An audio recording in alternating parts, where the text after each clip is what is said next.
नमस्कार, मैं डॉक्टर अशोक त्रिपाठी आपका स्वागत करता हूं अपने channel history, culture, historiography and research methodology में। मित्रों, अभी मैंने हिंदी साहित्य के इतिहास पे एक श्रृंखला का प्रारंभ किया है और बीच बीच में हिंदी साहित्य से संबंधित महत्वपूर्ण टॉपिक्स के ऊपर वीडियो बनाता रहूँगा। तो आज उसी श्रृंखला में हिंदी साहित्य के इतिहास में भक्ति काव्य की विशेषताओं पर हम लोग चर्चा करेंगे। पर चर्चा से पहले एक बार फिर से आपसे अपील है कि आप चैनल को सब्सक्राइब अवश्य करें और अपने दोस्तों वगैरह के साथ भी शेयर करें। तो आइए चर्चा प्रारंभ करते हैं। मित्रों, भारतीय इतिहास का पूर्व मध्यकाल, या जिसे हम लोग दिल्ली सल्तनत काल भी कहते हैं, इसके बारे में आप सब लोगों ने अवश्य पढ़ा होगा। तो दिल्ली सल्तनत काल जो है वो पूर्व मध्यकाल के नाम से अभिहित किया जाता है इतिहास में, मध्यकालीन इतिहास में। तो इस काल में एक भक्ति आंदोलन का प्रादुर्भाव हुआ तथा अनेक भक्त कवियों ने अपनी रचनाओं के माध्यम से समाज को नव स्फूर्ति प्रदान की और हिंदी साहित्य के इतिहास में इस काल को स्वर्ण युग की संज्ञा दी गई है। ये काल बहुत ही महत्वपूर्ण है और इसे भक्ति काल भी कहा जाता है। अगर हिंदी साहित्य का हम विभाजन करते हैं तो हम ये देखते हैं आदिकाल के बाद भक्ति काल आता है, भक्ति काल के बाद रीति काल आता है, रीति काल के बाद फिर आधुनिक काल हिंदी साहित्य का आता है। तो ये भक्ति काल जो है ये बड़ा ही महत्वपूर्ण है, क्योंकि हिंदी साहित्य के या हिंदी काव्य के श्रेष्ठतम अंश इसी काल में रचे गए थे। भक्ति काल की विशेषताओं का विश्लेषण हम करें तो आइए इसके पूर्व जो है हम उस काल की राजनैतिक और धार्मिक अवस्था का संक्षिप्त विश्लेषण कर लें, क्योंकि ये एक राजनीतिक, सामाजिक, आर्थिक, सांस्कृतिक उथल पुथल का युग था, क्योंकि भारत में इस्लामी राज्य की स्थापना हुई थी और एक नई संस्कृति और नई सभ्यता के साथ भारतीय संस्कृति सभ्यता का टकराव हो रहा था। तो इसलिए यह आवश्यक है कि भक्ति काल की विशेषताओं का विश्लेषण करने से पूर्व उस काल की राजनीतिक, धार्मिक, सामाजिक, सांस्कृतिक अवस्था का संक्षिप्त विश्लेषण कर लिया जाए। तो जहाँ तक राजनीतिक स्थिति का संबंध है, वह समय राजनीतिक उथल पुथल का युग था। मुसलमानों द्वारा इस्लामी राज्य की स्थापना के दौरान जो यहाँ की जनता थी, भारत की विशेष करके जो हिंदू जनता थी, उसको बहुत सारे कष्ट झेलने पड़े। एक भय का वातावरण सृजित हो गया था, चारों तरफ त्राही त्राही मची हुई थी, चारों तरफ अफरा तफरी मची हुई थी और जो इस्लामी शासक थे उनमें से कुछ शासक जो थे वो बड़े कट्टर थे और उन्होंने जगह जगह मंदिरों को तोड़ा। बहुत सारे जो यहाँ के आदरणीय विद्वान लोग थे, पूज्य पुरुष थे, उनका उन्होंने अपमान किया। तो इस तरह से जो है एक भय के वातावरण का सृजन हो गया था और आम जनता को बहुत कष्ट सहने पड़े। देश उस समय अनेक राजनीतिक इकाइयों में विभक्त था। छोटे छोटे राज्य थे और वो राज्य आपस में ही लड़ा करते थे और इसी के परिणाम स्वरूप भारत पे मुस्लिम शासन की स्थापना बहुत आसानी से हो सके, क्योंकि उन्होंने उनके विरुद्ध एक संयुक्त मोर्चा बनाने का प्रयास नहीं किया। तो इस प्रकार मित्रों, ये जो भारत में उस समय की जो छोटी छोटी राजनीतिक इकाइयां थी, उनके आपसी संघर्ष के दौरान जो सामान्य जनता थी वो उपेक्षित हो गई थी, उसकी ओर ध्यान नहीं दिया जा रहा था, उसके उत्थान की तरफ ध्यान नहीं दिया जा रहा था। तो मुस्लिम राज्य की स्थापना के उपरांत अपने पौरुष से हताश जो हिंदू लोग थे, उनके लिए अब एक ही रास्ता बचा था। अब जैसे आर्थिक रूप से प्रताड़ित पीड़ित या अवशोषित कह लीजिए, धार्मिक रूप से प्रताड़ित, राजनीतिक रूप से प्रताड़ित, सामाजिक भेदभाव का दंश झेलते हुए जो जनता जो थी, अब उसके सामने एक ही रास्ता बचा था। वो रास्ता था कि अब भगवान की ओर ध्यान लगाया जाए और उन्हीं से प्रार्थना की जाए कि वो उन्हें जो है कष्टों से मुक्ति दिलाए। तो भक्ति ही हताश, निराश, पीड़ित, शोषित, वंचित लोगों के लिए भक्ति ही एकमात्र रास्ता बचा था और भक्ति ही उनके लिए एक संबल बन गया। मित्रों, उस काल की जो धार्मिक अवस्था थी वो भी बहुत अच्छी नहीं थी। धार्मिक अवस्था भी बहुत दयनीय हो गई थी और सामान्य जनता की धार्मिक भावना उस समय जैसे दब सी गई थी और आम लोगों का जो मन था, आम लोगों का जो हृदय था, वो धर्म से दूर होता जा रहा था। वास्तव में धार्मिक जीवन में बहुत सारे संप्रदायों का उदय हो गया था और जैसे वज्रयानियों, सिद्धों, कापालिकों, नाथपंथियों इत्यादि का प्रभाव बहुत ज़्यादा बढ़ गया था और सभी अपने अपने धर्म की प्रशंसा करते थे। सभी जो है वो अपने अपने धर्म को लेकर के लोगों में उसका प्रचार प्रसार कर रहे थे और ये लोग जो है वो तीर्थाटन, पर्व स्नान आदि की निस्सारता का प्रचार कर रहे थे। लेकिन बदले में, हालांकि वो इस तरह की बात कह रहे थे कि ये सब चीज़ें ठीक नहीं है, पहले से जो चीज़ें चली आ रही थी, लेकिन बदले में वो जनता को क्या दे रहे थे? बदले में वो जनता पर अपनी रहस्यदर्शिता का प्रचार कर रहे थे और अपने रहस्यवाद का प्रचार कर रहे थे, उसकी धाक जमाने के फिराक में लगे हुए थे। तो सामान्य जनता का विश्वास जो है वो कुछ समय के लिए तंत्र मंत्र और इनकी अलौकिक सिद्धियों की ओर प्रेरित हुआ। तात्पर्य यह कि मुसलमानों के भारत आगमन के समय जो सच्ची धर्म भावना थी उसका बहुत अंशों में ह्रास हो गया था।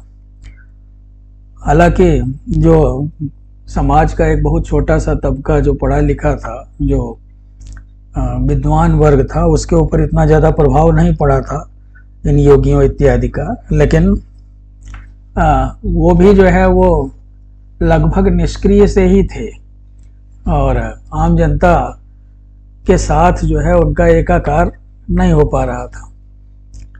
तो भक्ति का स्रोत अगर हम देखें उस काल में, तो वो दक्षिण भारत में खुला और धीरे धीरे उत्तर भारत की तरफ आया। अब ऐसा कहा जाता है सबसे भक्ति का काल के जो सबसे प्रमुख संत थे वो शंकराचार्य थे। शंकराचार्य ने उपनिषदों के दर्शन को व्यवस्थित रूप दिया और अद्वैतवाद के सिद्धांत को लोगों के सामने रखा। हालांकि शंकराचार्य के ऊपर जो ईसाई विद्वान थे या मुस्लिम विद्वान थे, वो लोग ये कहते थे कि शंकराचार्य ने एक ईश्वरवाद इत्यादि का विचार जो है वो उन्होंने ईसाई धर्म से या इस्लाम धर्म से ग्रहण किया। लेकिन ऐसा कहना ठीक नहीं, उचित नहीं है, क्योंकि ये नव स्थापित धर्म थे और सनातन धर्म बहुत पुराना था और इसमें शंकराचार्य की उसमें आस्था थी, न कि इस्लाम या ईसाई धर्म में। तो ये कहना गलत है। तो शंकराचार्य ने उपनिषदों के दर्शन को व्यवस्थित रूप दिया और अद्वैतवाद के सिद्धांत को लोगों के समक्ष रखा। तो मित्रों, तो ऐसी राजनीतिक और धार्मिक परिस्थिति में भी बहुत सारे इस तरह के व्यक्ति थे, जैसे शंकराचार्य थे, रामानुज थे, वल्लभाचार्य थे, रामानंद थे। इस तरह के बहुत सारे संत थे जिन्होंने लोगों के हृदय में, जनता के हृदय में दबी हुई भक्ति को जगाने का सफलतापूर्वक प्रयास किया। भक्ति शब्द कोई नया नहीं था लोगों के लिए। भक्ति का विचार तो हम प्राचीन काल से ही देखते हैं। श्रीमद् भागवत में भक्ति के बारे में कहा गया है। भगवत गीता में भक्ति मार्ग के ऊपर बहुत बल दिया गया है। और तो मध्यकाल में जो भक्ति आंदोलन उत्पन्न हुआ वो वास्तव में कठोर बौद्धिकता के विरुद्ध एक प्रतिक्रिया के रूप में प्रारंभ हुआ। इस आंदोलन के दो चरण थे, जैसे मैंने अभी कहा कि भक्ति कोई नई बात नहीं थी कि भक्ति आंदोलन जो था उसके दो चरण थे। बहुत सारे विद्वान ये मानते हैं कि भक्ति की शुरुआत तो उस समय से ही हो गई थी, भगवत गीता के समय से ही। तो भगवत गीता से आरंभ हो करके 13वीं शताब्दी तक, और फिर उसके बाद 13वीं शताब्दी से 16वीं शताब्दी तक। तो यही जो दूसरा चरण था, जो 13वीं शताब्दी से 16वीं शताब्दी तक का समय था, इसी दूसरे चरण में हिंदी भाषा का श्रेष्ठतम साहित्य रचा गया, जिसे हम लोग जो है हिंदी साहित्य का स्वर्ण युग भी कहते हैं। और इस काल में बहुत सारे बड़े बड़े जो भक्त कवि हुए, जैसे सूरदास, तुलसीदास जैसे कवि हुए, कबीरदास, और इन्होंने भारतीय जनजीवन को अपनी साहित्यिक रचनाओं से बहुत अधिक प्रभावित किया। मित्रों, उत्तर भारत में भक्ति की धारा को नए सिरे से प्रवाहित करने का श्रेय मुख्य रूप से दो आचार्यों को है, रामानंद एवं वल्लभाचार्य। रामानंद रामानुज की शिष्य परंपरा से थे और उन्होंने राम की भक्ति के ऊपर जोर दिया। दूसरी ओर वल्लभाचार्य ने कृष्ण, जिन्हें आप कह सकते हैं कि कृष्ण जो है वो प्रेम की मूर्ति उनको कहा जाता है, तो कृष्ण को लेकर के उन्होंने जनता को रसमग्न किया। इनके प्रयासों के फलस्वरूप राम की उपासना करने वाले और कृष्ण की उपासना करने वाले लोगों की परंपराएं चली, और हम ये देखते हैं कि भक्ति काल में मुख्य रूप से दो तरह के भक्त पाए जाते थे, जो कृष्ण भक्त और राम भक्त के नाम से जाने जाते थे। तो साहित्य की जो रचनाएं की गई, बहुत सारे राम भक्त कवियों ने साहित्य की रचना की है, बहुत सारे कृष्ण भक्त कवियों ने उस काल में उत्कृष्ट साहित्य की रचना की, और उन्होंने हिंदी साहित्य को प्रौढ़ता पर पहुंचाने में बहुत योगदान अपना दिया। मित्रों, इस काल में, भक्ति काल में जो काव्य रचा गया उसका वर्गीकरण हम इस प्रकार से कर सकते हैं। एक तो निर्गुण काव्यधारा ज्ञानाश्रयी शाखा, दूसरा निर्गुण काव्यधारा प्रेमाख्यानक या सूफी काव्य, सगुण काव्यधारा जिसकी राम भक्ति शाखा, और सगुण काव्यधारा कृष्ण भक्ति शाखा। तो मित्रों, ये जो आप धाराएं देख रहे हैं, विभिन्न धाराओं से संबंधित बहुत सारे कवि थे। अब इनकी चर्चा जो है हम एक एक करके करेंगे। तो आइए हम देखते हैं कि किस तरह से भक्ति काल का हिंदी काव्य निर्गुण एवं सगुण नामक दो काव्य धाराओं में विकसित हुआ। निर्गुण धारा में वे कवि आते थे जो ईश्वर के निर्गुण निराकार रूप में विश्वास करते थे और एकेश्वरवादी थे। और जहाँ तक सगुण भक्ति का संबंध है, रूप, गुण, शील और सौंदर्य की मूर्ति ईश्वर को वे अपने पास देख पाने की लालसा करते थे, इस तरह के कवि। तो इसे जो है वो सगुण भक्ति कहा गया। उनका ये मानना था कि ईश्वर जो है वो हमारे समक्ष सगुण रूप में उपस्थित हो जाता है। इसके अंतर्गत राम एवं कृष्ण के अवतारी स्वरूप पर बल दिया गया है और काव्य के माध्यम से संत कवियों ने उनकी समीपता पाने का प्रयास किया है। भक्ति काल के काव्य का वर्गीकरण जैसे आप देख सकते हैं हमने 4 भागों में किया है, तो हम क्रमशः इनका विश्लेषण कर सकते हैं। आइए हम सबसे पहले बात करते हैं संक्षेप में निर्गुण काव्य धारा की।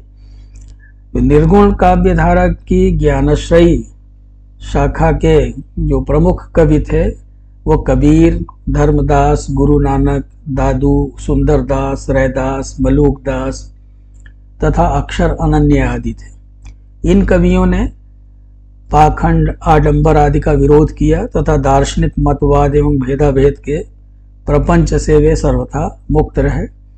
इन प्रपंचों से दूर हटकर इन्होंने सत्य के उद्घाटन का साहस किया। ये कवि ईश्वर की सर्वशक्तिमत्ता में अटूट विश्वास रखते थे। ये बड़े निर्भीक थे और बड़े स्पष्टवादी थे। जैसे आप कबीर को देख सकते हैं कि उन्होंने वो एक क्रांतिकारी कवि थे। उन्होंने जो है अपनी रचनाओं में हिंदुओं और मुसलमानों दोनों को बुरी तरह से फटकारा था और जो भी सामाजिक बुराइयां थी उन सामाजिक बुराइयों के ऊपर उन्होंने कड़ा प्रहार किया था। इसी तरह से गुरु नानक की बानियां जो है, अब जैसे कबीरदास जो थे वो हम जो भी बाह्य आडंबर था, तड़क भड़क था, इन सब का बहुत विरोध करते थे। और वो जैसे कहते थे मन न रंगाए रंगाए जोगी कपड़ा, कभी कहते थे पान पूरे पूजे हरि मिले तो मैं पूजू पहाड़, कभी वो कहते थे कि काकर पाथर जोड़ के मस्जिद लई चुनाए, ताचड़ मुल्ला बाग दे बहिरा हुआ खुदाए। तो लोगों को सचेत भी करते थे वो अपने कविता से, बहुत सारे लोगों को। जैसे कहते थे बकरी पाती खात है ताको काढ़ी खाल, जो नर बकरी खात हैं ताको कौन हवाल। तो इस तरह से वो सचेत भी करते थे। इसी तरह से सभी कवि जो थे, अब यहाँ पे सबकी कविताओं का उल्लेख करना संभव नहीं है छोटे से वीडियो में, लेकिन वो चाहे दादू हों, चाहे गुरु नानक हों, चाहे सुंदरदास हों, चाहे रैदास हों। जैसे गुरु नानक जो है वो सादगी पे बहुत ज़्यादा बल देते थे। वो कहते थे नानक नन्हे ही रहो जैसे नन्ही दूब, बड़े बड़े बह जाएंगे दूब खूब की खूब। तो जब कभी तूफान आएगा, आंधी चलेगी तो बड़े बड़े जो है पेड़ गिर जाएंगे, लेकिन दूब जो है वो अपने स्थान पर ही रहेगी। तो इन कवियों ने पाखंड, आडंबर आदि का विरोध किया तथा दार्शनिक मतवाद और भेदाभेद के प्रपंच से ये सर्वथा मुक्त रहे। इन प्रपंचों से दूर हटकर इन्होंने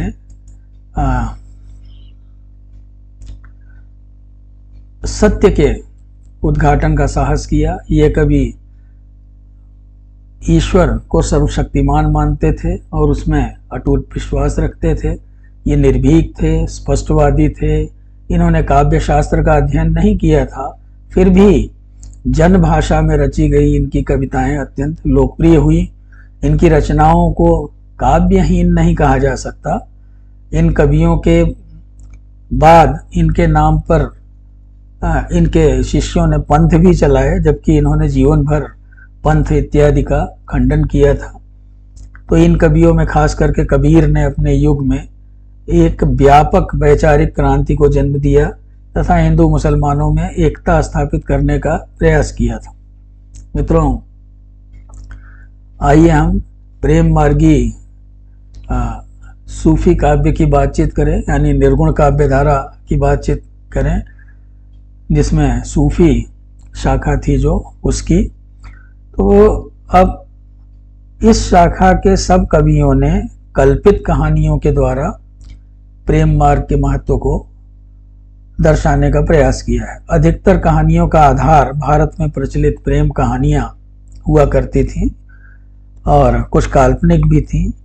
तो इन कवियों ने लौकिक प्रेम के बहाने उस प्रेम तत्व का आभास कराने का प्रयास किया है जो प्रियतम ईश्वर से मिलने वाला है। जैसे सूफी संत जो थे वो ईश्वर को अपना प्रियतम मानते थे। वो ये कहते थे कि उनमें जो है सूफी संतों में और उनके आराध्य में आशिक और माशूक का संबंध रहता था और वो उसके इश्क में डूबे रहते थे, यानी प्रेम में डूबे रहते थे। तो यहाँ पे हम ये देखते हैं कि इन कवियों ने लौकिक प्रेम के बहाने उस प्रेम तत्व का आभास कराया है जो प्रियतम ईश्वर से मिलाने वाला है। तो इन प्रेम कहानियों का विषय प्रायः वही होता है जो किसी राजकुमार का किसी राजकुमारी के प्रेम में पड़कर घर बार का त्याग करके और अंततः अत्यधिक कष्ट सह करके उसे प्राप्त करने में होता है। किंतु इनमें प्रेम के पीर की अलौकिक व्यंजना होती है। इस धारा के जो प्रमुख कवि यानी सूफी काव्य धारा के जो प्रमुख कवि थे उनमें कुतुबन, मंझन, मलिक मोहम्मद जायसी, उस्मान, मुल्ला दाऊद, शेख नबी, कासिम शाह, नूर मोहम्मद आदि थे। जायसी का पद्मावत प्रेमाख्यानक काव्यों में सर्वोत्कृष्ट है, सबसे उत्तम है, सबसे अच्छा है। और इस ग्रंथ में सिंघल द्वीप की राजकुमारी पद्मावती और चित्तौड़ के राजा रत्नसेन के प्रेम कथा का वर्णन है। प्रेमाख्यानक काव्यों की एक विशेषता यह है कि इसमें मनुष्य के साथ पशु पक्षी एवं पेड़ पौधों को भी सहानुभूति के सूत्र में बद्ध दिखा करके एक अखंड जीवन समष्टि का आभास कराया गया था। मित्रों,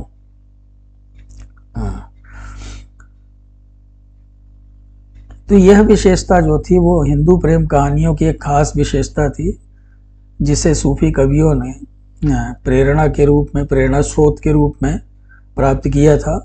मनुष्य को सुख दुख पर पक्षी एवं पेड़ पौधे भी उसी प्रकार से आचरण करते हैं, यानी उनमें भी हम ये देख सकते हैं कि पशु पक्षियों में भी संवेदना पूरी तरह से होती है। और तो इस तरह से सूफी कवि जो है वो मानवेतर संवेदनाओं का भी बहुत अच्छा वर्णन करते हैं। आइए अब सगुण काव्य धारा की राम भक्ति शाखा पे थोड़ी चर्चा करें। वास्तव में भक्ति काल का श्रेष्ठतम काव्य सगुण धारा में ही मिलता है। इस धारा के प्रवर्तक रामानंद जी को हम मान सकते हैं। रामानंद जी जो है वो इस धारा के प्रवर्तक थे, और इस धारा के जो सबसे बड़े कवि थे वो तुलसीदास थे, जिन्होंने रामचरितमानस, कवितावली, गीतावली, दोहावली, जानकी मंगल, विनय पत्रिका, बरवय रामायण आदि ग्रंथों की रचना की थी। रामचरितमानस उनका प्रमुख ग्रंथ था तुलसीदास जी का, जो कि अवधी भाषा में लिखा गया था, और यह इतना लोकप्रिय हुआ कि आज शायद भारत का कोई भी ऐसा घर न हो जिसमें कि रामचरितमानस की एक प्रति न पाई जाती हो। तो इस धारा के अन्य कवि अग्रदास, नाभादास, हृदय राम, प्राणचंद चौहान इत्यादि थे। तुलसीदास ने राम भक्ति को उसकी ऊंचाई की पराकाष्ठा पर पहुंचा दिया। उन्होंने राम के व्यक्तित्व को एक उदात्त नैतिक स्तर एवं अनुशासन से अनुप्राणित किया। उनके राम मर्यादा पुरुषोत्तम थे। लोक मर्यादा का रामचरितमानस जैसा ग्रंथ संभवतः न पहले कभी लिखा गया, न बाद में कभी लिखा जाएगा। तो तुलसीदास ने अपने काव्य में समन्वय पर बल दिया और समाज को विशृंखलित होने से बचाया। उन्होंने ज्ञान और भक्ति में भी समन्वय कर दिया। ज्ञानी ही भक्ति है, नहीं कछु भेदा। क्यों? क्योंकि उभव हरहि भव संभव खेदा। उन्होंने सेवा भाव के ऊपर बल दिया अपने काव्य में। उन्होंने ये कहा कि सेवत सुलभ सकल सुखदायक, प्रणत पाल सचराचर नायक। उनका ये कहना था कि भक्ति जो है वो क्रिया साध्य नहीं है, भक्ति कृपा साध्य है। जब ईश्वर की कृपा होगी तभी हमें उनकी भक्ति प्राप्त होगी। और कलियुग में केवल भक्ति जो है, ईश्वर का नाम जो है, कलियुग में हरिनाम अधारा अति पावन पुराण श्रुति सारा, वो कहते हैं। और भक्ति, उनकी जो भक्ति है वो उन्होंने जो अपने साहित्य में भक्ति का जो स्वरूप दिखाया है, वो भक्ति जो है वो एक तरह, अगर आप देखेंगे तो वो भक्ति जो है वो रूढ़िवादी भक्ति नहीं है, वो एक तरह की आचार संहिता है। जैसे वो तुलसीदास जो है वो कहते हैं कि विरति कर्म से ज्ञान मद, क्रोध लोभ रिपुमार, जय पाइये सोई हरि भगत, देख खगेश विचार। काकभूषुंडी के प्रसंग में कहते हैं, काकभूषुंडी के पास जब गरुड़ जी जाते हैं, पूछते हैं कि भक्ति क्या है, तो उन्होंने यही कहा कि विवेक रूपी तलवार से अपने अहंकार को मार दो और उसके बाद आपके पास जो बचेगा वही ईश्वर की भक्ति है। तो तुलसीदास भक्त काल के कवियों में श्रेष्ठ थे और उन्होंने जो है अपने आप को उन्होंने ये कहा कि कोई भी भक्ति करने के लिए ये आवश्यक नहीं है कि देवो भूत्वा देवम यजेत, कि देव बनकर के ही देव की उपासना की जाए। जैसे उन्होंने अपने आप के लिए कहा कि मौसम कौन कुटिल खल कामी, तुमसे कहाँ छुपी करुणा निधि तुम प्रभु अंतर्यामी। तो भक्ति का द्वार सबके लिए खुला है, भक्ति कोई भी कर सकता है और ईश्वर की कृपा कोई भी प्राप्त कर सकता है। तो इस प्रकार से हम ये देखते हैं कि तुलसीदास ने इस काल का सर्वश्रेष्ठ साहित्य रचा। इसी तरह से मित्रों, यदि हम सगुण धारा के कृष्ण भक्ति शाखा की बात करें तो भक्ति काल में कृष्ण भक्त कवियों की विशाल परंपरा का उदय हुआ। अष्टछाप के कवियों में सूरदास, नंददास, परमानंद दास इत्यादि ने अभूतपूर्व काव्यों की रचना की। वैष्णव कृष्ण भक्त कवियों की एक बड़ी देन यह है कि सांप्रदायिक स्तर पर कृष्ण भक्ति के विविध रूपों का पल्लवन। प्रमुख संप्रदाय थे वल्लभ संप्रदाय, राधा वल्लभ संप्रदाय, निम्बार्क संप्रदाय, हरिदासी संप्रदाय तथा गौड़ीय संप्रदाय इत्यादि। और इनमें 100 से अधिक कवियों ने राधा कृष्ण की मनोहारी लीलाओं का मनोहारी शैली में ही वर्णन किया है। तो मित्रों, सूरदास सगुण धारा के कृष्ण भक्ति शाखा के सबसे बड़े कवि थे। सूरसागर की उन्होंने रचना की थी और ये बहुत बड़ा ग्रंथ है। और आपको सूरदास ने जो वात्सल्य वर्णन किया है अपने काव्य में, ऐसा वात्सल्य वर्णन आपको संसार के किसी भी देश के साहित्य में दुर्लभ है। बहुत कम कवि हैं जिन्होंने वात्सल्य वर्णन पे कृष्ण के बचपन का इतना अच्छा एक एक बालक की गतिविधि का वर्णन जो है उन्होंने किया है। जैसे रामचंद्र शुक्ल जी ने कहा था कि सूरदास ने अपनी बंद आंखों से वो काम कर दिया जो हम अपनी खुली आंखों से नहीं कर सकते। वो बच्चा जो है पालने में लेटा हुआ है, उसका वर्णन वो करते हैं। प्रभु पौढ़े पालने अकेले, भांति भांति अपने रंग खेलत, कर गही अंगूठा मुख में मेलत। कभी जो है वो चलते हैं, माँ उनकी जो है चलना सिखाती हैं। सिखवन चलत जसोदा मैया, हरबराए कर पानी कहावत, लरबराए धरनी धरे पहिया। तो कभी जो है वो मक्खन के लिए जिद करते हैं, कभी चंद्रमा को खिलौना समझते हैं, मैया मैं तो चंद्र खिलौना ले हूँ। ऐसे न जाने कितना उन्होंने। उसके अलावा उन्होंने कुछ मौलिक उद्भावनाएं भी की हैं। उनका जो भ्रमर गीत सार है वो श्रीमद् भागवत के एक छोटे से प्रसंग को उन्होंने 700 पदों में विस्तृत कर दिया है।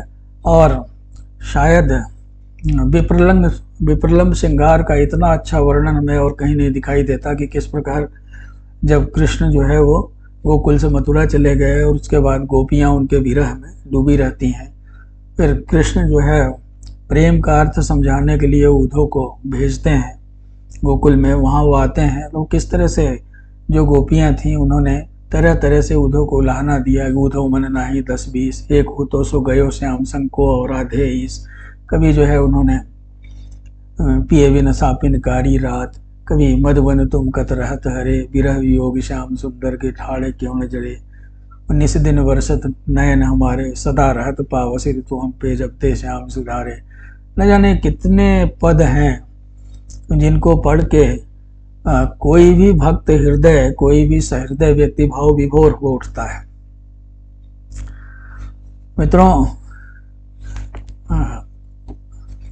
कृष्ण भक्ति और राम भक्ति में एक मूलभूत अंतर है, जिसकी ओर डॉक्टर हजारी प्रसाद द्विवेदी जी ने हिंदी साहित्य की भूमिका उनकी पुस्तक है उसमें उन्होंने हमारा ध्यान खींचा है।